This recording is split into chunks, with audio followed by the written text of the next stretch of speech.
les oiseaux. J'ai traversé la mer et la terre. Je connais les secrets de la création. Écoutez-moi. Je connais bien mon roi. Il est l'infini souverain.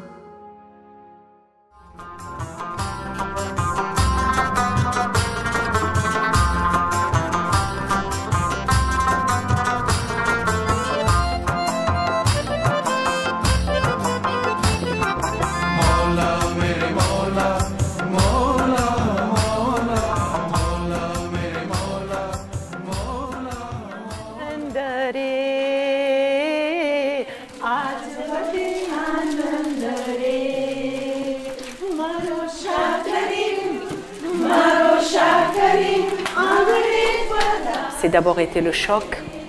Oui, la France va avoir un moulakat.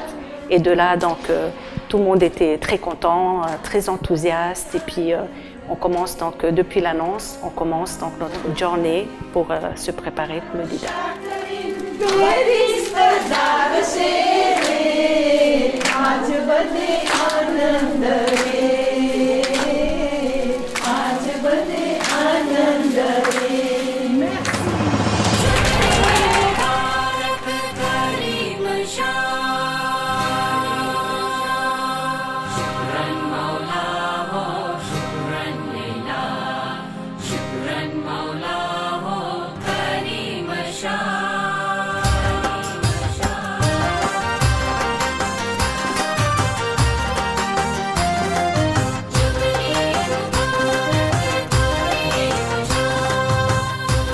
L'activité consiste à faire des colombes qui représentent du coup la paix. Et les enfants doivent écrire leurs remerciements, leurs souhaits ou tout simplement un message qu'ils souhaitent passer à Maulana Hazal Imam. Et du coup nous sommes très contents car depuis le Golden Jubilee, Maulana Hazal Imam nous donne une visite. Donc j'avais 12 ans lors de ce Golden Jubilee, j'étais une élève comme eux et aujourd'hui je suis enseignante. Donc nous sommes vraiment très très heureux et puis on essaie de faire passer de la joie, de la positivité et puis tout simplement on essaie d'avoir un esprit accueillant pour que Maulana Hazal Imam soit heureux de venir ici.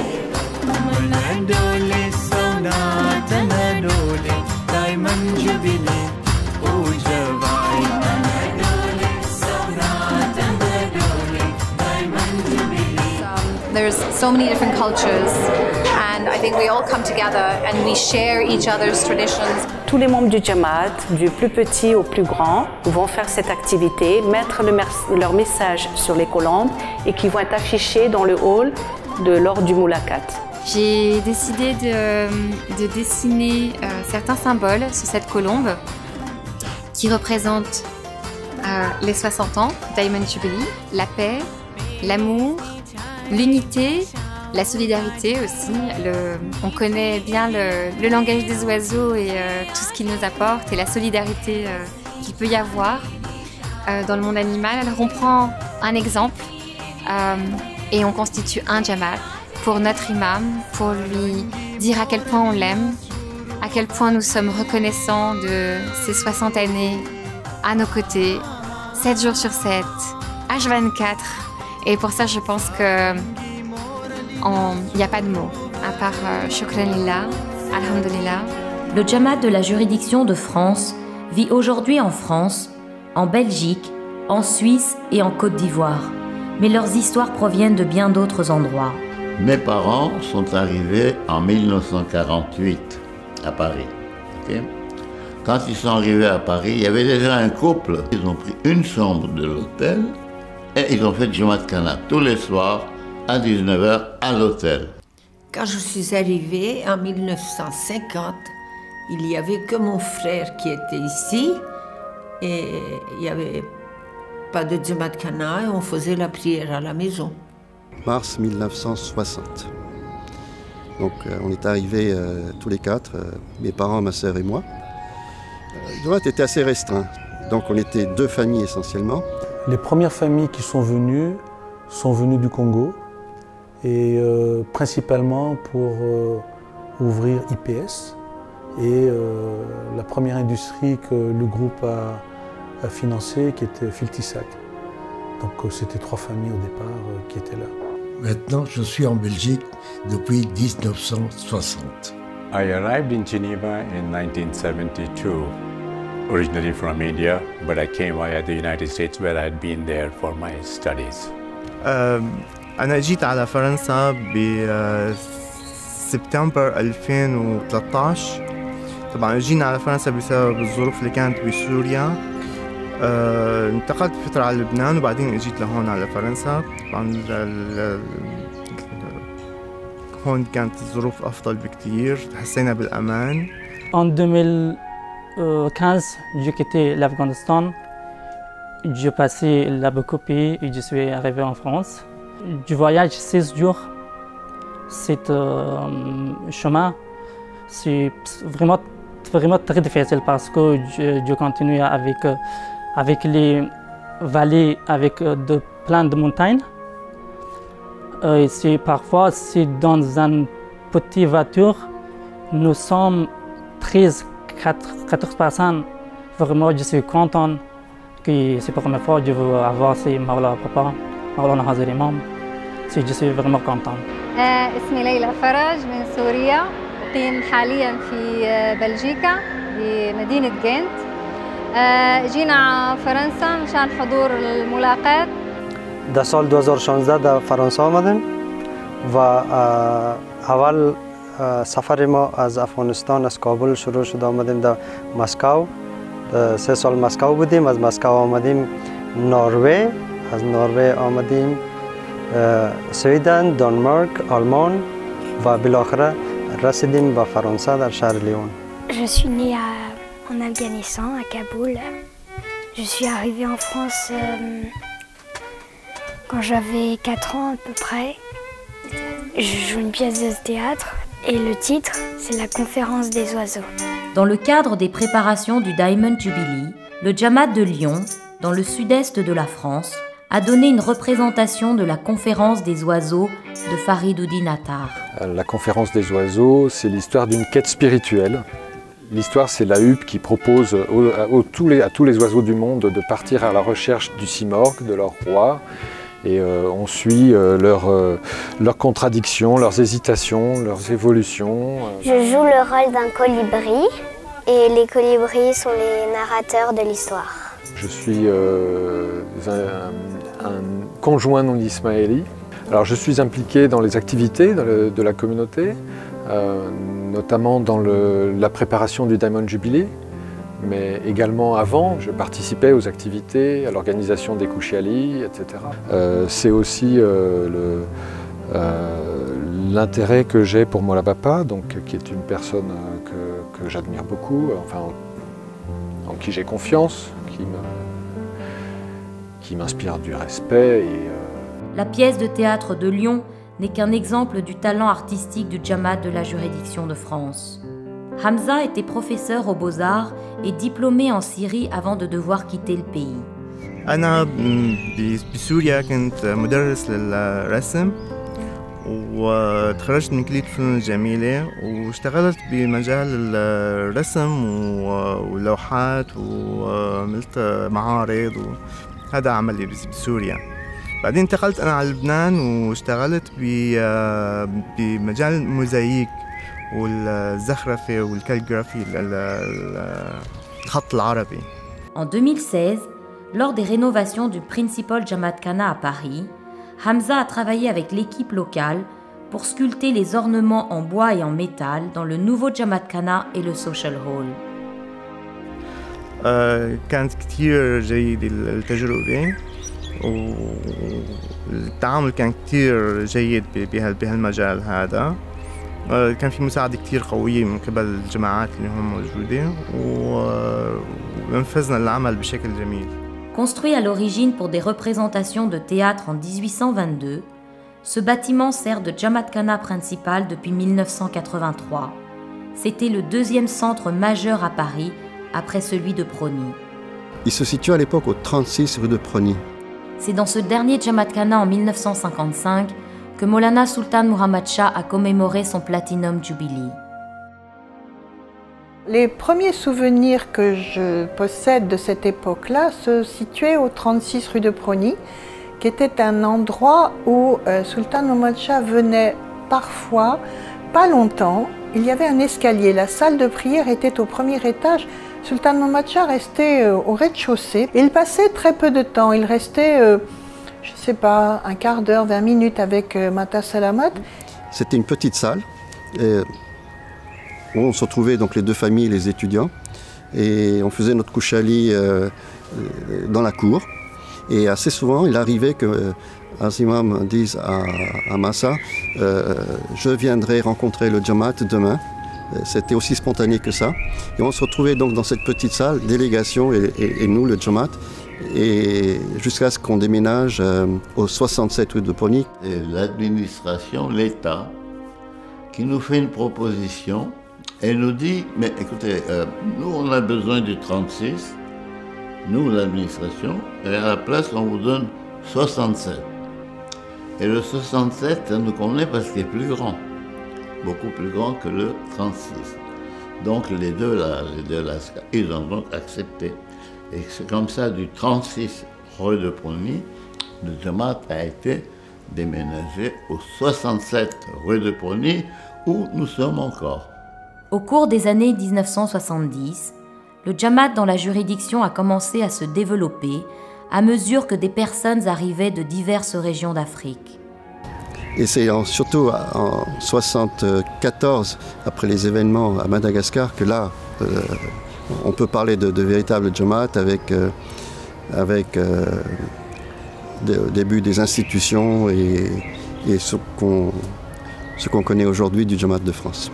As a result of this sudden increase in the Jamaats in the Western countries, Maulana Hazar Imam decided in 1973 to have a council structure for the Western world as well.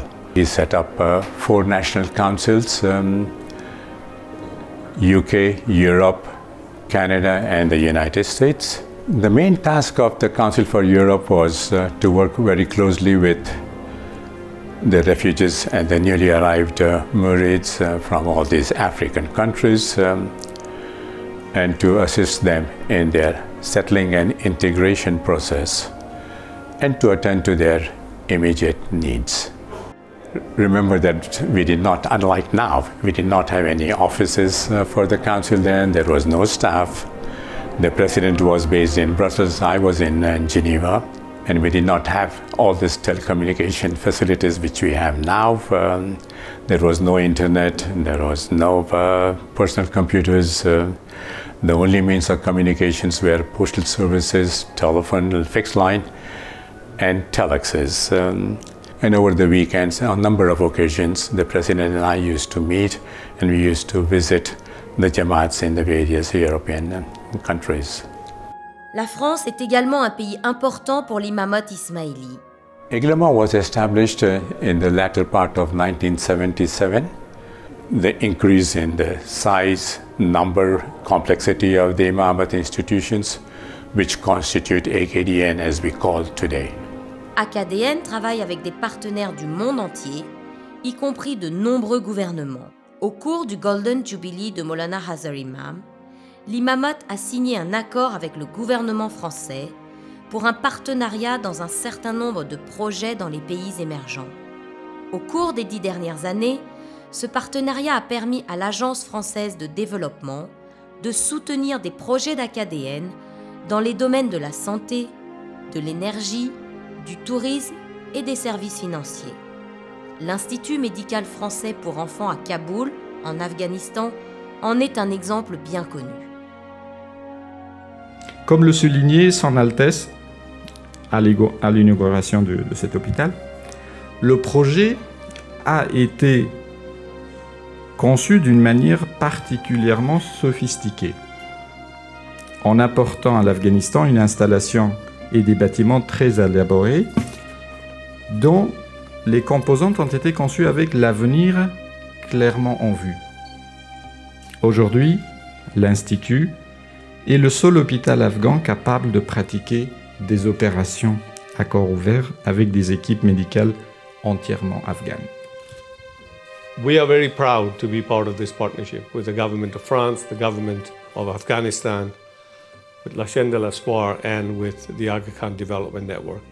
And not only are we excited and proud together of what this partnership has achieved in helping and treating children.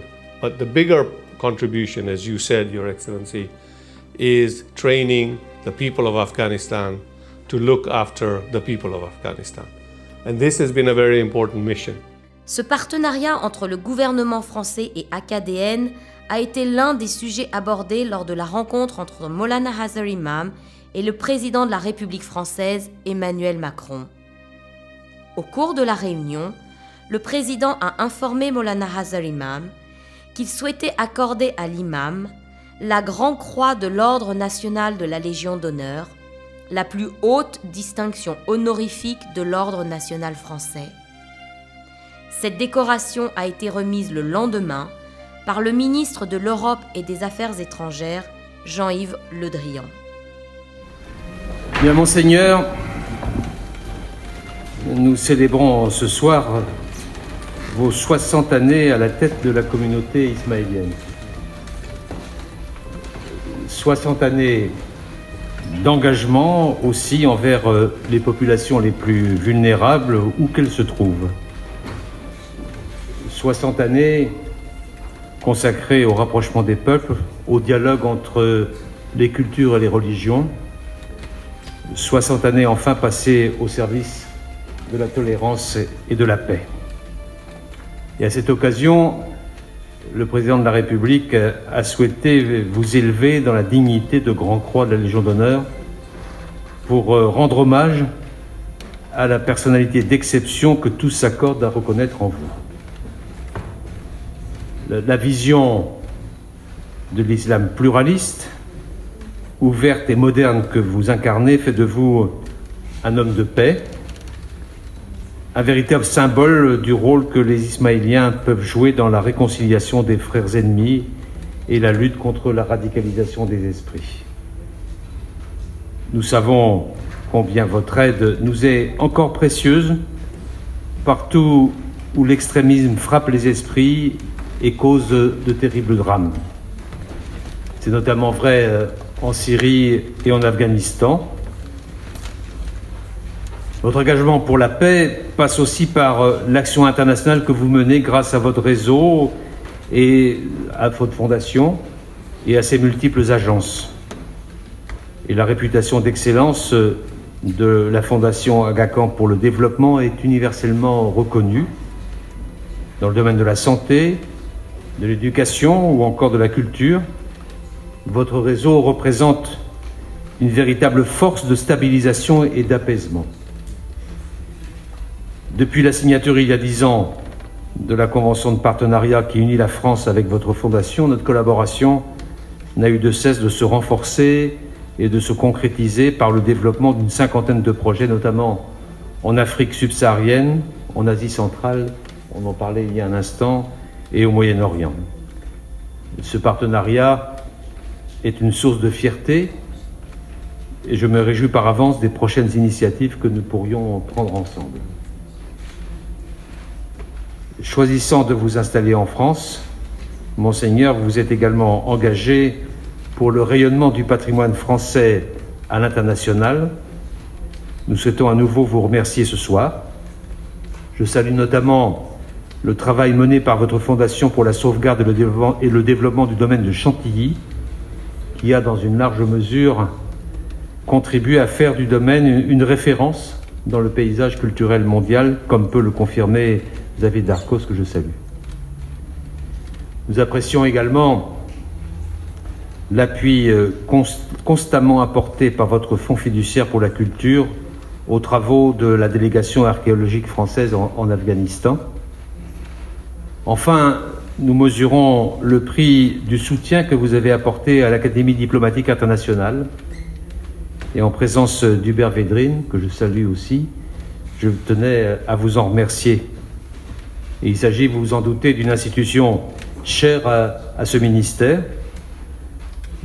Nous vous sommes hautement reconnaissants de l'engagement dont vous avez témoigné en faveur du prestige de cette institution durant de nombreuses années. Vous êtes, Monseigneur, un homme de fidélité à vos engagements, un homme de parole et un homme de paix. et pour tout ce que vous avez accompli durant votre vie en faveur de notre pays et de la stabilité du monde, la France souhaite ce soir vous témoigner chaleureusement sa reconnaissance en vous élevant à la dignité de Grand Croix dans l'ordre de la Légion d'honneur. Monseigneur, au nom du Président de la République et en vertu des pouvoirs qui nous sont conférés, nous vous élevons à la dignité de Grand Croix de la Légion d'honneur.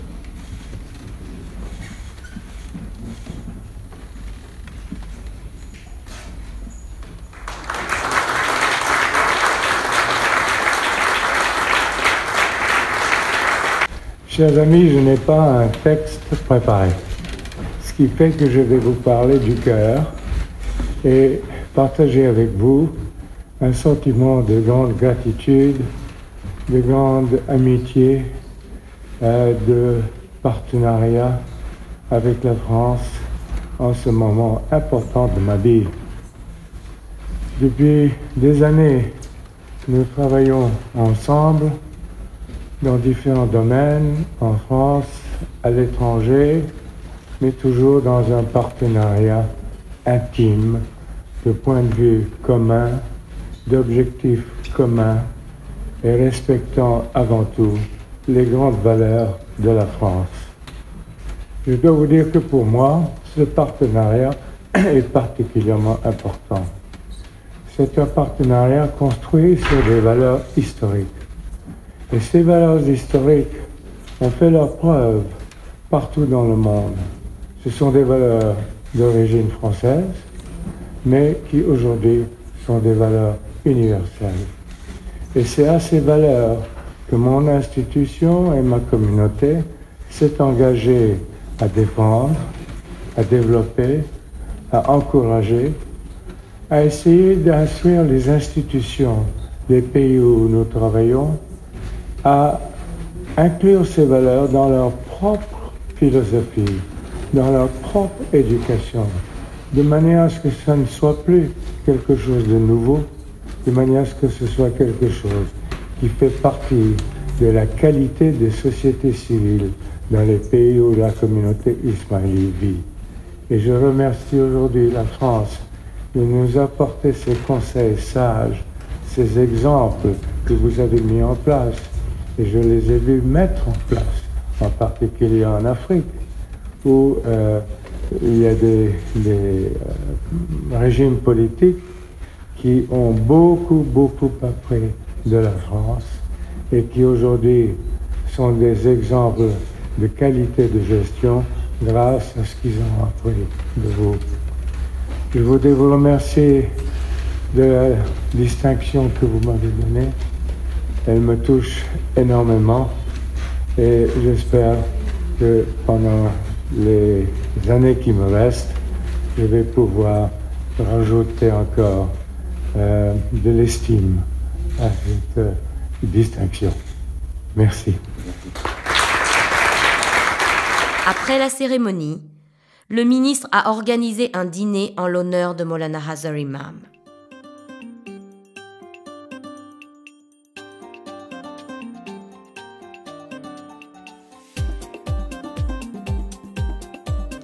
L'annonce de la visite de Maulana Hazar Imam au Jamaat a été l'origine de beaucoup de célébrations et, bien sûr, de travail acharné par les centaines de volontaires qui se sont engagés avec enthousiasme dans les préparatifs.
घर माए आवी बहार छे उर्मियों न ज्यात्या ले रड़िया ले राए छे घर घर माए आवी बहार छे उर्मियों न ज्यात्या ले रड़िया ले राए छे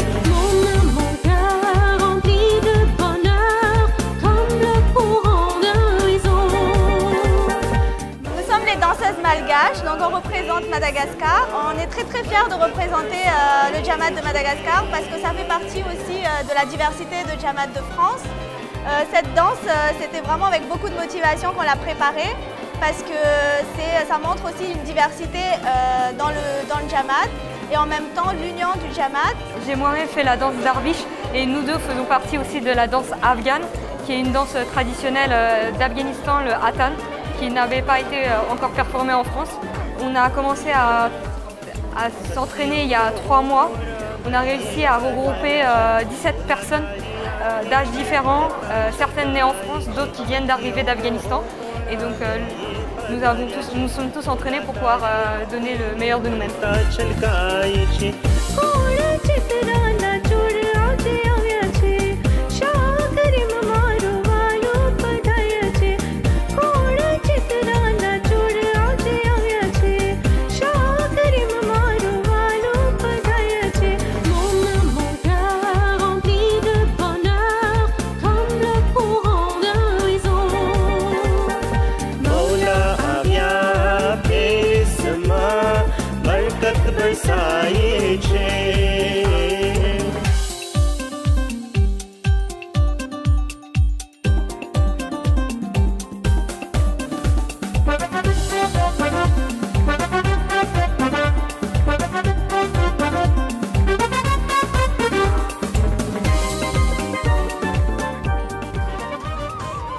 Nous sommes ici pour préparer la venue de Maulana Azhar Imam et nous avons confectionné des colombes, des messages de Djamat.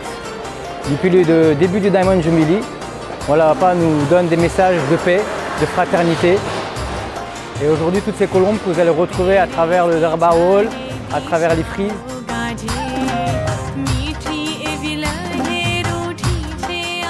On a 23 jardinières pour une équipe à peu près de 20 personnes. Donc il faut savoir qu'on a travaillé là-dessus toute la nuit, de 20h jusqu'à 11h du matin, qu'on n'a pas encore fini. Mais on a vraiment une équipe très motivée et qui a vraiment bossé toute la nuit. Donc ça va de 6h30 à 23h, minuit le soir. Donc tous les volontaires sont affectés à chaque moment de la journée. On a un planning précis. Bravo à toute l'équipe parce qu'ils se sont mobilisés depuis des mois et des mois. Et en fin de compte, c'est formidable parce qu'on est toute une équipe de volontaires. On travaille tous pour le même objectif. Et que Mola soit heureux et que tout le monde soit heureux.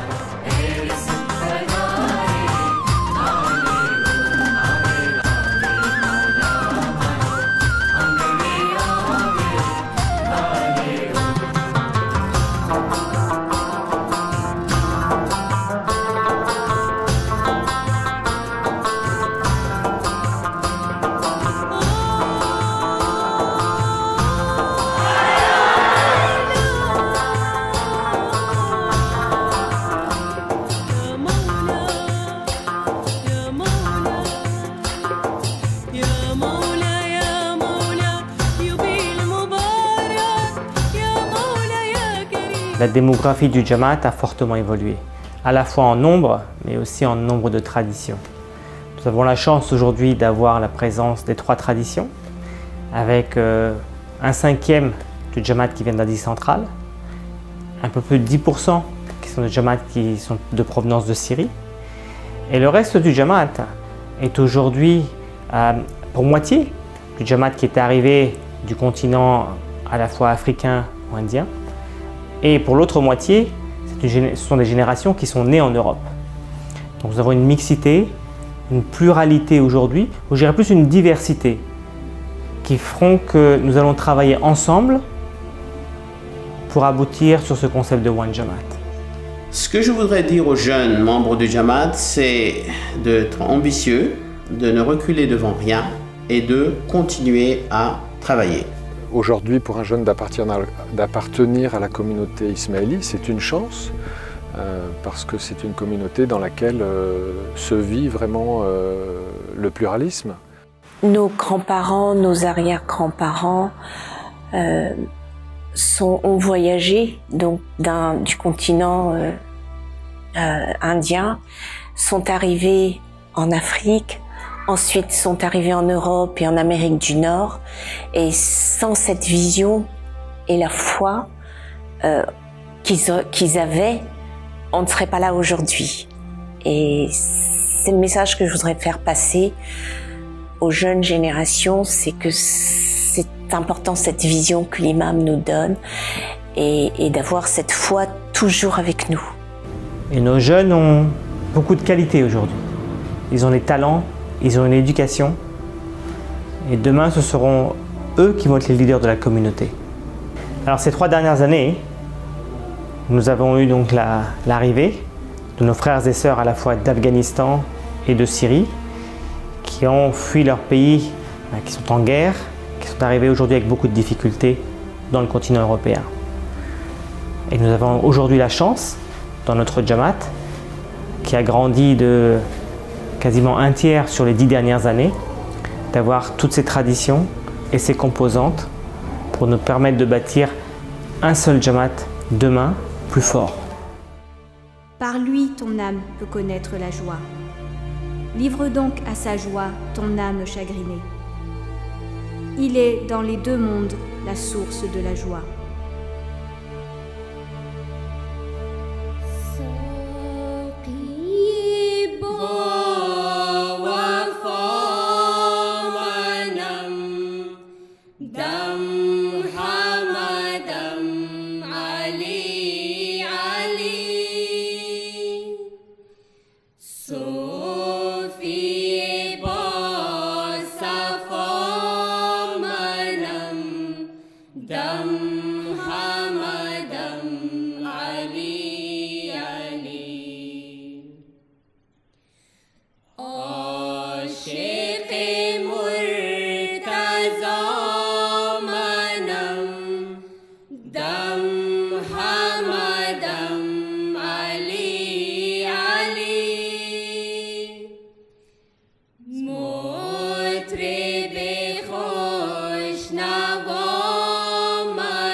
Good.